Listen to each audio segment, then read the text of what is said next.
Hello and welcome everyone to another interview. Today I'm here with Ruah, and I thought this would be fun if we took a minute to drop in with each of the people who are going to offer their gifts in the conversation of Tribe of Humankind. The first recording that we're releasing this Saturday, January 21st. And so today we're going to take a few minutes to get to know Ruah, find out a little bit about her and how she arrived here in our circle, and a little bit of the behind the scenes life story, hopefully. So I hope you enjoyed this interview, and I'll let Ruah introduce herself, let us know where she's calling in from, and a little bit of how she found her way into the circle. Aloha, everyone. I'm Ruah. I'm calling in from Maui, Hawaii. I've been here for just 8 years. A few days ago was my 8-year mark on these islands, and very powerful place to be. Originally from Louisiana, the southern part of the country.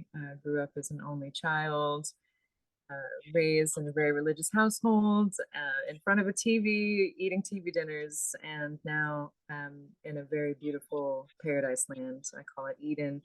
It's a bamboo farm, and it's a blessing to live so close to the earth in relationship with the resources and the food and the water, and to really come into stewardship in this way. So I oftentimes stay at my place and don't get in the car for days or weeks at a time. And so that's my lifestyle. And I'm an artist. I do illustrated art. I do art on the skin in the form of tattoos. Uh, I do one-on-one deep integration work with people. And I work with plant medicines. And mostly I just love to make things more beautiful. I find a lot of joy of looking at the landscape and letting the plants tell me where they want to go in relationship with each other, and then watching that maturity process. So that's more of my full-time experience. Yeah. Oh, and how did I find myself here? It started for me about 6 years ago. I started getting these visions of village. I started getting these visions. Originally, it came to me as Lucidity Palace. Like there would just be these corridors and these different rooms with different focuses, and it was all for the intention of waking up, lucidity, bringing in the light, the illumination. And I was seeing these different temples in 7 different countries from the 7 directions, and I was seeing they would just be spread around the world. They would be places that people could come to self-actualize. And then about a year and a half ago, I started seeing the vision crystallize, and I started making blueprints, to which I called Kumu Honua, which means Kumu is a master or a teacher, and Honua is the earth. So it's recognizing that the earth is the center of any community, and that the answer to a sustainable reestablishment of tribe and thriving together is to not have hierarchy in the system of the humans, to not have humans over other humans. There's no control and power dynamics present, but there's this roundtable approach where the earth is in the center.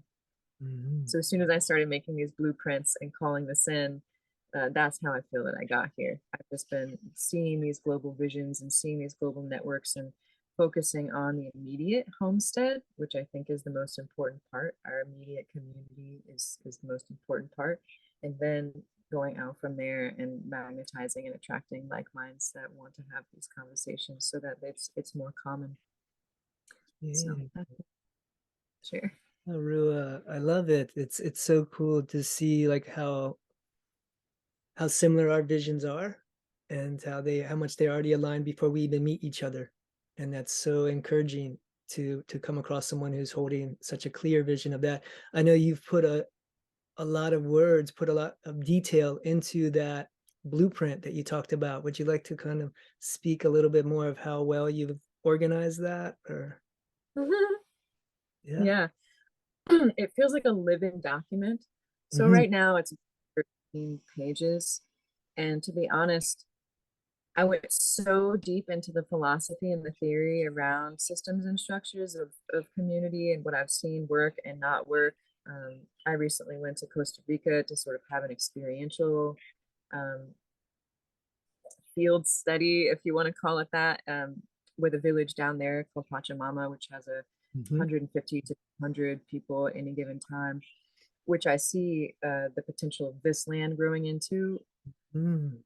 But also, the document could be just 2 pages. You know, a lot of the philosophies and things could be dropped, to be honest. I think it's a nice, for those that are more intellectually stimulated, good to chew on and digest, but I could strip it all down to really basic concepts, which are, like I said, non-hierarchy, everyone is equal. That will eradicate any sort of control and power dynamics and serfdom, slavedom, things that are very rampant in society all over the world. And capitalizing and focusing on people's gifts instead of this idea that someone owns land and then decides what someone has to do or has to pay to coexist on that land. That's Mm. completely an illusion.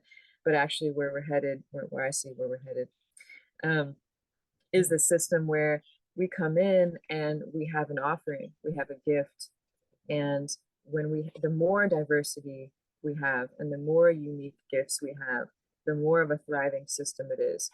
So that we actually value the highest value is that person's unique gift and how it contributes to the whole, which cannot be determined by anyone else. And so as we approach it that way, oh, we're inviting this person in and they're bringing all of these wonderful gifts, and look how it's going to benefit all of these other wonderful gifts. And the idea is that we don't have to do so much. We don't have to work so much. That actually the point is celebrating life and being together, and whatever ways we want to be together. Obviously, each community will have its own focal point of why they've come together, but coming together from a shared value place instead of any of the other distortional ways that people oversee land. Um, the blueprint is about deconstructing the ways that we view each other and view lands as something to get from. Oh, I can get this work from this person. I can get this product from the land. You know, and I can be honest, I struggle sometimes with the focus of the business on this particular land. And it's about having more of a well-rounded approach of what are all of our interests and how can we balance all of those interests, and everything will be taken care of when we have a system of trust that's at the basis of it. When we trust each other, we know that we're going to show up for what we're responsible for, then we're all a leader. We don't Right. have to look for someone else to lead something. We're all leading something unique and individual that no one else can do. And when we each come together in our power, that's what creates a sovereign, sustainable, interdependent tribe. Yeah. And do you see it as part of the community's responsibility to help bring out the gift of the individual, like the uniqueness of the individual? It's possible that that would be the case. Well, I think it would happen naturally that way simply because once we feel seen and heard, that our soul and our heart starts to awaken and come into aliveness in a way that it hasn't before. So that'll inevitably happen. But some people will come in just know I have this thing that I want to offer, and it may refine itself in the company of community and in the company of a whole system. Um, but it could be either way. Some people may come in with totally knowing what that is, and some people may be in that discovery process. I think naturally we would have been doing that in tribal times when we come into puberty or we come into our blood time. Mm. That's when opening in those ways, but because of how we were raised in current societies, we didn't have that. It wasn't about what are your gifts and let's highlight those and polish those. It was like go to school and take a test and we're going to measure you by our standards. You know, it's completely flipped. But once we reestablish that at a younger age, then it won't be a question of whether an adult knows what their gift is or not. Right. Mhm. Mhm. Beautiful. Um, I have a question for you around what your first experience with plant medicine or a psychedelic was, and how you went from a place of like never not knowing about them or becoming aware of them, and your first experience with them. What was that like? Is it like, was there, how long did you court the idea before you stepped into the experience? Yeah, I want to start. Um, I don't want to answer just about one plant medicine because I feel that they're a plant body and they have different varieties and flavors, and they're all of the earth of the plant mother. So I'll start by saying I didn't smoke ganja until I was 21. I was very sheltered as a child. And the first times I tried it, nothing happened, and I didn't really understand how do I use this pipe and what do I do with this thing. But so I was in college, and exploring and kind of just, I don't know if this is for me. And it was very casually used. And it wasn't until later in life that I understood that the ganja is very specifically a ritual plant. And I have my passageways and my initiations of learning how she wants to be related with. And so after I explored with that, I've never been drunk, by the way. I've never went into alcohol. I never went into hard drugs. I never did any things like that. DMT came to me pretty early on, like right after the ganja, and I started exploring with the DMT, which wasn't very common. Everyone else was drinking around me, and I was exploring with DMT. And then after I graduated college, I lived in the woods for a few months, and I started exploring with mushrooms Mm, and seeing all sorts of beautiful things. With that choice to not just send out a resume and try to get a job after college, and I saw and felt something else, and I wanted to follow that, and so I just went into the woods and meandered around, and eventually found myself in Hawaii, which maybe only a year. I was 23. Maybe only a year after arriving, ayahuasca came into my life, and I didn't know anything. I didn't want to know anything. Uh, Going in blind, sort of a phrase that we used before, and it felt that way. And I was working at a nursery, a fruit tree nursery, and my friend and boss at the time, he said, "Hey, I'm sitting in this ceremony this weekend. Do you want to come? It costs 150 bucks." I'm like, I don't have 150 bucks.